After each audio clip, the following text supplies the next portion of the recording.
అగ్రరాజ్యం అమెరికా అధ్యక్షుడు Donald Trump భారతదేశం గురించి సుంకాల విషయంలో సంచలన ప్రకటన చేశారు.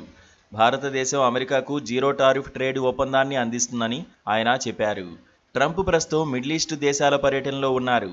ఈ క్రమంలో ఖతార్ రాజధాని దోహాలో వ్యాపారవేత్తల ప్రతినిధి బృందంతో జరిగిన చర్చలో ఈ విషయాన్ని తెలిపారు. అమెరికా వస్తువులపై సుంకాలను తొలగించడానికి భారతదేశం ముందుకొచ్చిందని ట్రంప్ అన్నారు. ఈ క్రమంలో భారతదేశంలో ఏదైనా అమ్మడం చాలా కష్టమని ట్రంప్ అభిప్రాయం వ్యక్తం చేశారు. ఇదే సమయంలో భారతదేశం, పాకిస్తాన్ దేశాల మధ్య కాల్పుల విరమణ గురించి కూడా మాట్లాడారు. విరమణ లేకుంటే రెండు దేశాలతో వాణిజ్యాన్ని నిలిపివేస్తామన్నామని, ఆ తర్వాత వారు కాల్పుల విరమణకు అంగీకరించారని పేర్కొన్నారు. దీంతోపాటు యాపిల్ సీఈఓ టిమ్ కుక్తో మాట్లాడానని, భారతదేశంలో యాపిల్ ఉత్పత్తిని విస్తరించవద్దని కోరానని ట్రంప్ అన్నారు. ట్రంప్ వ్యాఖ్యలతో భారత పెట్టుబడిదారులు, ప్రజలు నిరాశ చెందారు.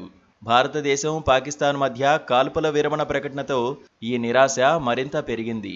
రెండు దేశాల మధ్య సైనిక సంఘర్షణను నివారించడానికి రాజీ మార్గంగా వాణిజ్యాన్ని ఉపయోగించడం భారతదేశంలో ఎవరికీ ఇష్టం లేదు.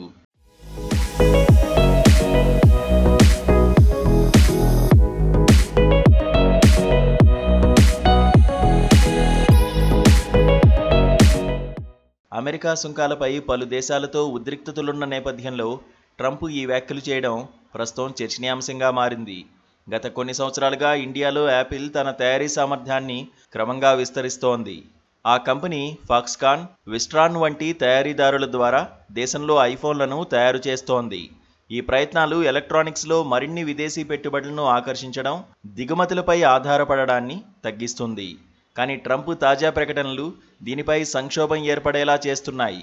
ఈ క్రమంలోనే భారత వాణిజ్య శాఖ మంత్రి పీయూష్ గోయల్ మే 17 నుంచి 20 వరకు అమెరికాలో పర్యటించనున్నారు. భారత్ సుంకాల విషయంపై చర్చించనున్నారు. ఏప్రిల్ 2న ట్రంప్ దాదాపు 60 దేశాలపై సుంకాలు విధించారు. ఇందులో భారతదేశం కూడా ఉంది. ఇండియాపై 26% సుంకం విధించారు. అయితే ఏప్రిల్ 10న ట్రంప్ చైనా మినహా అన్ని దేశాలపై సుంకాలను 90 రోజుల పాటు నిలిపివేశారు. భారతదేశం ఇప్పుడు అమెరికాతో వాణిజ్య ఒప్పందాన్ని కుదుర్చుకునే ప్రయత్నాల్లో నిమగ్నమైంది. ఈ సుంకాల వివాదం అలాగే కొనసాగితే వాణిజ్య యుద్ధం వచ్చే ఛాన్స్ ఉంది. కాగా అమెరికా వస్తువులపై ఇండియా జీరో టారిఫ్ అంటూ ట్రంప్ చేసిన వ్యాఖ్యలపై భారత్ ఇప్పటివరకైతే అధికారికంగా ఎలాంటి ప్రకటన చేయలేదు.